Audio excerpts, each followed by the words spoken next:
Come on through, Cookie. I want to pull my soapbox. That's basically it. Let's talk about drag and all its forms.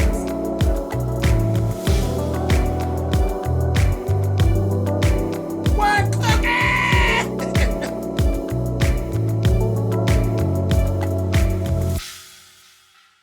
Hey guys, thanks so much for clicking on the video.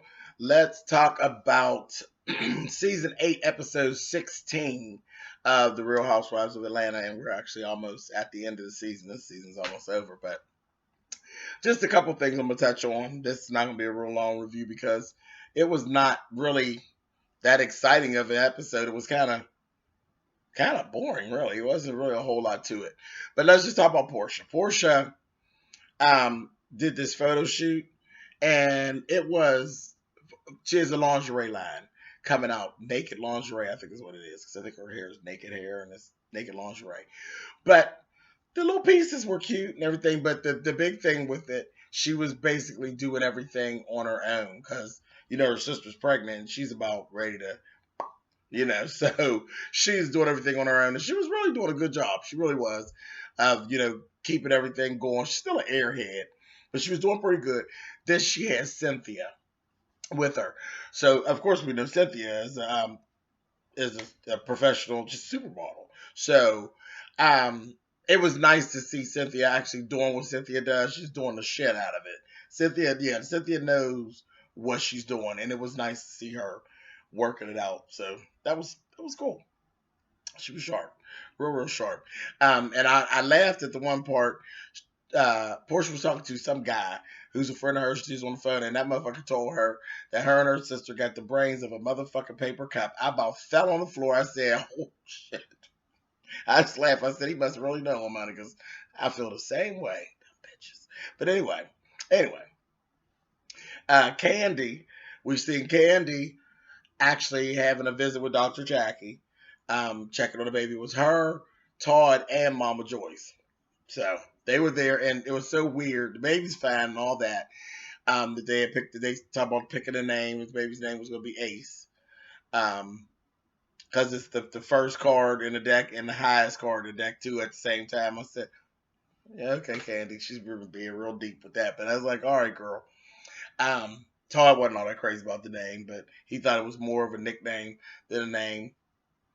What the hell? I mean, come on. It doesn't matter. Whatever. Surely you didn't want another Todd.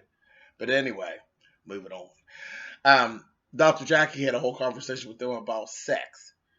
And I was like, ooh, this is so weird, honey. And Joyce was sitting there, and you can see Joyce was looking real. Joyce makes all the more crazy faces. You can see she was a little uncomfortable. Shit, I was uncomfortable. But them talking about he could take her or turn her on her side and jam her up or turn her or give it to her doggy style, but don't do him on top of her. Child was really weird. And then Candy had the nerve to even go to the confessional and basically let you know Todd had a big dick. So I said, okay, well, that's nice for Todd. So if he get you from the side, you and all that old ass, you should be fine, honey. Just a mess. Weird. Then we had a scene where Candy and Phaedra actually met up, and they were kind of talking. Weird. That was like weird. Like they had like this whole conversation with yield signs, is what I'll say. It seems like, okay, we won't talk about that too much because I don't want nobody to get mad, or we won't talk about that too much because I don't want to piss her off. It was kind of like that. Like they're not having the conversation they had when they used to really be friends. It's kind of they're really dancing, through their conversation, which is weird and just useless to me. What's the point? Forcing this friendship, like, fuck it. But Phaedra was so motherfucking clean. She needed something because we've seen her look so ridiculous in most of this season. She had a really sharp outfit on. Had like a sweater that had like the fur, like some faux fur. And it was like a turtleneck, and she had like a really a pencil skirt. She looked really good. She really did. And I haven't seen Phaedra looking good on the show really in about 10 of these episodes. So good for you, bitch.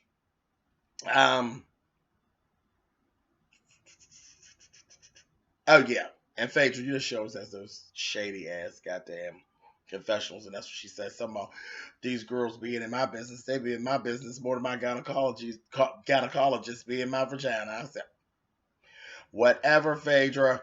But yeah, very much a yielded conversation. Phaedra, being so I'm on her, she actually finally took the boys to the prison to see their father. And of course, they couldn't take the cameras in, but they showed like them flying to Philadelphia, getting a hotel, and they go.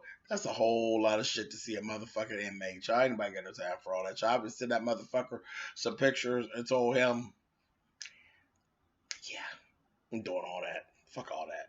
You did it. Get out of here.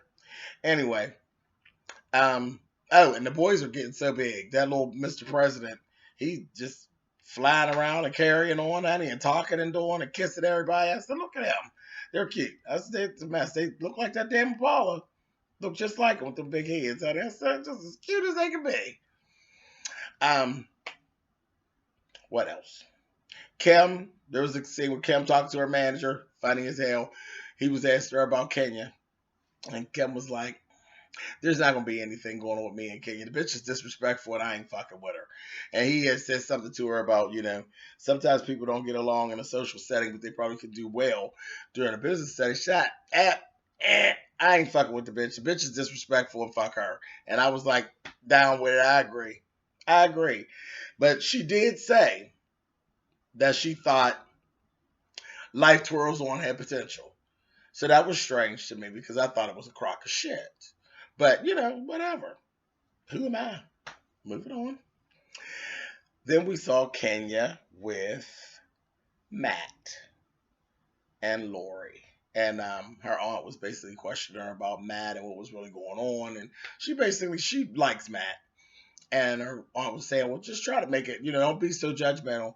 Don't run him off. Try to make it happen. And that's basically, you can kind of see Kenya trying to really put Kenya away and work it out so that this can actually happen.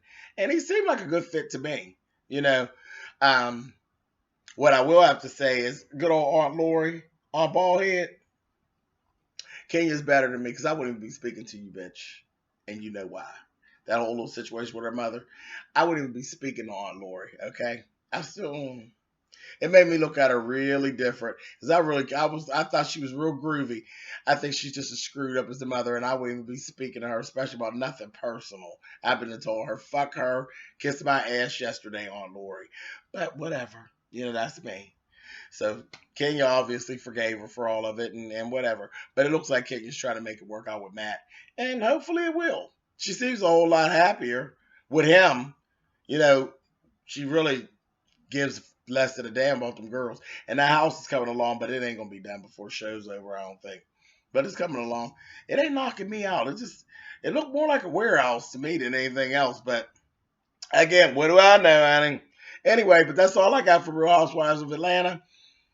We'll be getting to the end very soon. It'll be reunion time. Reunion time is always interesting, so it is what it is. Thumbs up, thumbs down. You guys know how that all works, and I will talk to you guys next week. All right, bye, guys.